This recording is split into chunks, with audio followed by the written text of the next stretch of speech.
Hi all, welcome to Malnad blogs Kannada. ಇವತ್ತು ಬೆಳಗ್ಗೆಯಿಂದಲೇ vlog ಮಾಡ್ತಾ ಇದ್ದೀನಿ. ಹಾಗೆ ಇವತ್ತಿನ ವ್ಲಾಗ್ ಪೂರ್ತಿ 90% ಅಂತೂ ಟ್ರಾವೆಲಿಂಗ್ ವ್ಲಾಗೇ ಆಗಿರುತ್ತೆ. ಇವತ್ತು ನಾವು ಶೃಂಗೇರಿಯಿಂದ ಮಣಿಪಾಲ್ಗೆ ಹೋಗ್ತಾ ಇದ್ದೀವಿ. ಒಂದು ಸ್ವಲ್ಪ ಹೆಲ್ತ್ ಚೆಕಪ್ ಇತ್ತು, ಆ ಕಾರಣಕ್ಕೋಸ್ಕರ. ಮಳೆ ಅಂತೂ ತುಂಬಾ ಜೋರಾಗಿದೆ. ಈ ರೋಡಲ್ಲಿ ಮಳೆ ಅನ್ನೋದಕ್ಕಿಂತ ಜಾಸ್ತಿ ಫಾಗೇ ಇರುತ್ತೆ. ಇದು ಆಗುಂಬೆ ರೀಚ್ ಆಗಿದ್ದೀವಿ. ಆಗುಂಬೆ ಕಡೆಯಿಂದನೇ ಹೋಗಬೇಕಾಗುತ್ತೆ ನಾವು ಇಲ್ಲಿಂದ ಹೋಗಬೇಕಂದ್ರೆ. ಇಲ್ಲಿ ಒಂದು ಮನೆ ಕಾಣಿಸ್ತಾ ಇದೆ ರೈಟ್ ಸೈಡಲ್ಲಿ. ಇದು ಪ್ಲಾಸ್ಟಿಕ್ ಕವರ್ನೆಲ್ಲ ಹಾಕಿ ಕವರ್ ಮಾಡಿದಾರಲ್ಲ, ಈ ಮನೆ ಮಾಲ್ಗುಡಿ ಡೇಸ್ ಮೂವಿಯಲ್ಲಿ ಶೂಟಿಂಗ್ ಮಾಡಿರುವಂಥ ಮನೆ ಅದು. ನಿಮಗೆ ನೆಕ್ಸ್ಟ್ ಟೈಮ್ ಬೇಸಿಗೆಯಲ್ಲೂ ಕೂಡ ನಾನೊಂದ್ಸಲ ತೋರಿಸ್ತೀನಿ ಆ ಮನೆ. ನೆಕ್ಸ್ಟು ನಾವು ಮುಂದೆ ಹೊರಟ್ವಿ. ಗೊತ್ತಿರ್ಬೋದು, ಇದು ತುಂಬ ಅಂದರೆ ಕಾಡು, ತುಂಬ ತಿಕ್ಕಾಗಿರೋಂಥ ಕಾಡು ಇದು. ಹಾಗೆ ಮಳೆ ಕೂಡ ಜಾಸ್ತಿ ಇರುತ್ತೆ ಇಲ್ಲಿ. ತುಂಬ ಡೇಂಜರು ಡ್ರೈವಿಂಗ್ ಮಾಡೋದಂತೂ ಮಳೆಗಾಲದಲ್ಲಿ. ಇದು ಫಾರೆಸ್ಟ್ ಗೇಟು. ಇಲ್ಲಿ ರೈಟ್ ಸೈಡಲ್ಲಿ ಇಲ್ಲಿ ಬೋಟಿಂಗ್ ಎಲ್ಲ ಇರುತ್ತೆ. ಸಮ್ಮರ್ ವೆಕೇಷನ್ಸಲ್ಲೆಲ್ಲ ಬೋಟಿಂಗ್ ಕೂಡ ಇರುತ್ತೆ, ತುಂಬ ಎಂಜಾಯ್ ಮಾಡ್ಬೋದು. ಈ ಕಡೆ ಲೆಫ್ಟ್ ಸೈಡಲ್ಲಿ ಏನು ಸ್ಟೆಪ್ಸ್ ಎಲ್ಲ ಕಾಣುತ್ತೆ, ಅಲ್ಲಿ ಸನ್ಸೆಟ್ ಪಾಯಿಂಟ್ ಇದೆ. ಇಲ್ಲಿ ಬಂದರೆ ನಮ್ಮ ಸನ್ಸೆಟ್ನ ಡೀಟೇಲ್ ಆಗಿ ನೋಡ್ಬೋದು. ಘಾಟಿ ಸ್ಟಾರ್ಟ್ ಆಯ್ತು ಇವಾಗ. ಈ ಥರ ಎಲ್ಲ ಸಣ್ಣ ಸಣ್ಣ ಫಾಲ್ಸ್ಗಳು ದಾರಿ ಉದ್ದಕ್ಕೂ ಸಿಗ್ತಾ ಹೋಗುತ್ತೆ. ಅಷ್ಟೊಂದು ಕ್ಲಿಯರಾಗಿ ಕಾಣಿಸ್ತಾ ಇಲ್ಲ ಡ್ರೈವಿಂಗ್ ಮಾಡೋರಿಗೆ. ಈ ಪ್ಲೇಸಲ್ಲಿ ನಾವು ಬೇಸಿಗೆಯಲ್ಲಿ ಓಡಾಡಿದ್ದೀವಿ ಹೆಚ್ಚು. ಈ ಬೇಸಿಗೆಯಲ್ಲೆಲ್ಲ ತುಂಬಾ ತರದ ಮಂಗಗಳಿದೆ. ಮಂಗಗಳು ಅಂತ ಅದು 1-2 ತರದ್ ನೋಡಿರ್ತೀವಲ್ವಾ, ಇಲ್ಲಿ ಒಂದು 5-6 ವೆರೈಟಿ ಮಂಗಗಳನ್ನ ನಾವು ನೋಡ್ಬೋದು. ತುಂಬಾನೇ ಮಳೆ ಬರ್ತಾ ಇದೆ, ಜೊತೆಗೆ ಫಾಗ್ ತುಂಬಾ ಇದೆ ಇಲ್ಲಿ.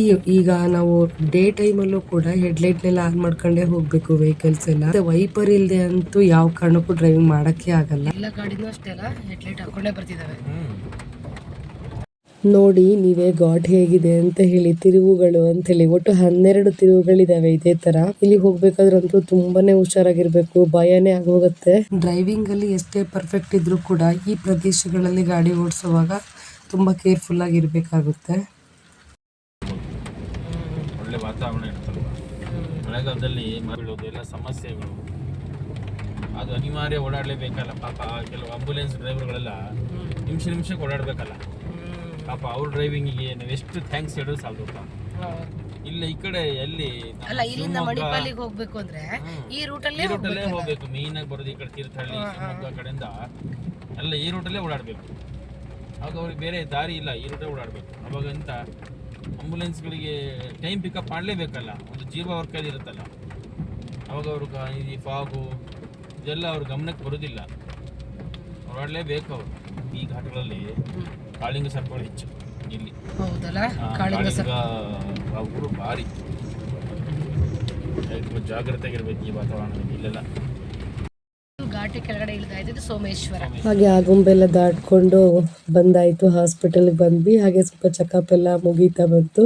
ಚೆಕಪ್ ಅಂತಂದರೆ ಫಸ್ಟೇ ಬ್ಲಡ್ ಎಲ್ಲ ಕೊಟ್ಟಿರಬೇಕಿತ್ತು. ರಿಪೋರ್ಟ್ ಬರೋಕ್ಕೆ 3 to 4 hours ಆಗುತ್ತೆ. ಆ 3 to 4 hours ನಮಗೆ ವೆಯ್ಟ್ ಮಾಡೋದೇ ತುಂಬ ರಗ್ಳೆ ಕೆಲಸ ಅಂತ ಅಂದರೆ. ಹಾಗೆ ಮಧ್ಯಾಹ್ನದ ಊಟಕ್ಕೂ ಕೂಡ ಒಂದು ಹೋಟೆಲಲ್ಲಿ ಮೀನು ಊಟ ಮಾಡ್ಕೊಂಡ್ವಿ. ಪಾಪು ಅಂತೂ ಊಟ ಮಾಡೋಕ್ಕೆ ಬಿಡ್ತಿರ್ಲಿಲ್ಲ, ಅಷ್ಟು ರಗಳೆ ಮಾಡ್ತಾ ಇದ್ದ. ಹಾಗೆ ಅಲ್ಲಿ ಪಕ್ಕದಲ್ಲಿ ಒಂದು ಮಾಲ್ ಇತ್ತು, ಕೆನರಾ ಮಾಲ್ ಅಂತ ಹೇಳಿ, ಒಂದು ಮಾಲ್ಗೆ ಹೋಗಿದ್ವಿ. ಹಾಗೆ ಅಲ್ಲೆಲ್ಲ ಓಡಾಡಿಕೊಂಡು ಒಂದು ಸ್ವಲ್ಪ ಶಾಪಿಂಗ್ ಮಾಡೋಣ ಅಂತ ಅಂದ್ಕೊಂಡು ಹೋಗ್ತಾ ಇದ್ವಿ. ಹಾಗೆ ಸ್ವಲ್ಪ ಆಫರ್ಸು ಕೂಡ ಹಾಕಿದ್ರು. ಬ್ಯಾಗೆಲ್ಲ ತುಂಬಾ ಚೆನ್ನಾಗಿತ್ತು, ಹ್ಯಾಂಡ್ ಬ್ಯಾಗ್ಸ್ ಎಲ್ಲ, ಮತ್ತು ಹಾಗೆ ಡ್ರೆಸ್ಗಳು ಕೂಡ, ಟಾಪ್ಸು ಕೂಡ ಆಫರ್ ಹಾಕಿದ್ರು. ಬಟ್ ನಾವೇನು ಪರ್ಚೇಸ್ ಮಾಡೋಕ್ಕಾಗಲಿಲ್ಲ, ಫುಲ್ ಓಡಾಡ್ಕೊಂಡು ಬರೋದೇ ಆಯಿತು ಇವತ್ತು. ಹಾಗೆ ಹೊರಗಡೆ ಒಂದು ಸ್ವಲ್ಪ ಐಸ್ ಕ್ರೀಮು ಅದೆಲ್ಲ ತಿನ್ಕೊಂಡ್ಬಿಟ್ಟು ಹಾಸ್ಪಿಟಲ್ಗೆ ಮತ್ತೆ ಹೋದ್ವಿ. ಯಾಕಂದರೆ ವೆಯ್ಟ್ ಮಾಡಬೇಕಲ್ಲ, ವೆಯ್ಟ್ ಮಾಡೋದು ದೊಡ್ಡ ಪ್ರಾಬ್ಲಮ್. 3 to 4 hours ನಾವು ಅಲ್ಲಿ ವೆಯ್ಟ್ ಮಾಡಲೇಬೇಕಿತ್ತು, ಬೇರೆ ಆಪ್ಷನ್ನೇ ಇರಲಿಲ್ಲ. ಹಾಗಾಗಿ ಪಾಪು ಬೇರೆ ಇದ್ದ, ಮತ್ತೆ ಅಲ್ಲಿ ಮಳೆ ಇರಲಿಲ್ಲ ನಾವು ಹೋದಾಗ. ಬೆಳಗ್ಗೆ ನಮಗೆ ಇಲ್ಲಿ ಆಗುಂಬೆ ಹತ್ರ ತುಂಬಾನೇ ಮಳೆ ಬಂದಿತ್ತು, ಬಟ್ ಅಲ್ಲಿ ಮಳೆ ಸಿಕ್ಕಿಲ್ಲ ನಮಗೆ. ಬಟ್ ಅಲ್ಲಿದ್ದ ವಿಶೇಷತೆ ಏನಪ್ಪ ಅಂತಂದರೆ, ಮಳೆ ಬರ್ತಾ ಇದ್ರು ಕೂಡ ಶೆಕೆನೇ ಫೀಲ್ ಮಾಡ್ಬೋದು ನಾವು. ಅದಕ್ಕೆ ಅಲ್ಲಿ ಹೋದಾಗ ಇವತ್ತು ಐಸ್ ಕ್ರೀಮ್ ಕೂಡ ತಿಂದಂಗಾಯಿತು. ನಮ್ಮೂರಲ್ಲಿ ತುಂಬಾ ಮಳೆ ಇರೋದ್ರಿಂದ ನಾವು ಐಸ್ ಕ್ರೀಮ್ ತಿಂದಿಲ್ಲದೆ ಅಂತೂ ತುಂಬ ಟೈಮ್ ಆಗೋಗಿತ್ತು. ಇನ್ನು ಸದ್ಯಕ್ಕಂತೂ ಇನ್ನೊಂದು 2-3 ತಿಂಗಳು ತಿನ್ನೋಕ್ಕಾಗಲ್ಲ, ತುಂಬಾ ಚಳಿ ಮಳೆ ಕೂಡ ಇರುತ್ತೆ. ಅಲ್ಲಿ ಐಸ್ ಕ್ರೀಮ್ ತಿನ್ನೋಕೆ ಅಲ್ಲಿಗೆ ಹೋದಂಗೆ ಆಯಿತು ಬಿಡಿ, ಖುಷಿ ಆಯಿತು. ಹಾಗೆ ನಾವು ರಿಟರ್ನ್ ಆದ್ವಿ. ಇನ್ನೇನು ಆಗುಂಬೆ ಹತ್ರ ಇದ್ದೀವಿ.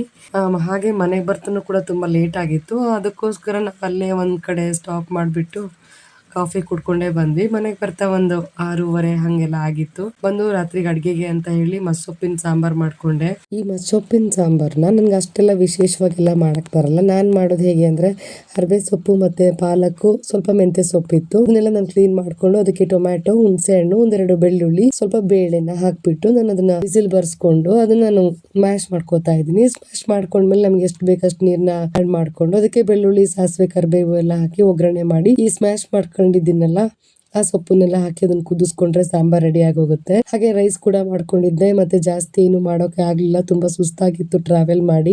ಇದಾಗಿತ್ತು ನನ್ನ ಇವತ್ತಿನ ವ್ಲಾಗ್. ನಿಮ್ಗೆಲ್ಲ ಇಷ್ಟ ಆಗಿದೆ ಅಂತ ಅನ್ಕೋತೀನಿ. ನೀವು ಮತ್ತೆ ಯಾರಾದ್ರೂ ಆಗುಂಬೆಗೆ ಹೋಗಿದ್ರೆ ಅಲ್ಲಿನ ಪ್ಲೇಸ್ ನೋಡಿದ್ರೆ ನನಗೆ ಕಾಮೆಂಟ್ ಮಾಡಿ ಹೇಗಿತ್ತು ನಿಮ್ಮ ಅನುಭವ ಅಂತ. ಹಾಗೆ ನನ್ನ ಚಾನಲ್ನ ಯಾರು ಸಬ್ಸ್ಕ್ರೈಬ್ ಮಾಡಿಲ್ಲ ಪ್ಲೀಸ್ ಸಬ್ಸ್ಕ್ರೈಬ್ ಮಾಡಿ. ಈ ವಿಡಿಯೋ ಇಷ್ಟ ಆಗಿದ್ರೆ ಒಂದು ಲೈಕ್ ಮಾಡಿ. Thanks for watching. See you in the next vlog.